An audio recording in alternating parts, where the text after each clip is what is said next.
اچھا علی اکبر، یہ بھی بتائیے گا کہ 10 گھنٹے سے زائد کا وقت گزر چکا ہے، بچے جو ہیں وہ اس چیئر لفٹ کے اندر موجود ہیں، اساتذہ بھی موجود ہیں۔ اس وقت جو چیئر لفٹ میں لوگ ہیں ان کی حالت کیسی بتائی جاتی ہے؟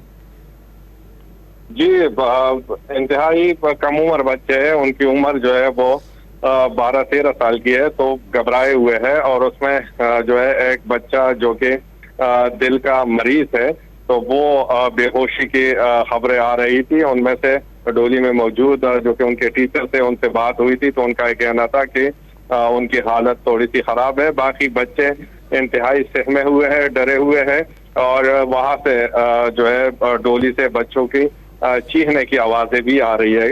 ظاہر ہے کہ اتنی بلندی پر ہے اور عمر میں بھی کم ہے، تو اس وجہ سے بچے گھبرائے ہوئے ہیں۔ تاہم جب سے آپریشن شروع ہو گیا ہے تو پاک فوج کے جوانوں گوریلا نے ان کو مصروف رکھا ہے، انگیج رکھا ہے، اور کوشش کی جا رہی ہے کہ کہیں ڈر کی وجہ سے بچے جو ہے وہ ڈولی سے چھلانگ نہ لگائے یا کہیں گر نہ جائے۔ تو ان کو جو ہے پانی اور خوراک بھی ان کو دیا گیا ہے، اور جو طبی امداد ہے تو وہ بھی ایک طرح سے ان کو دی گئی ہے۔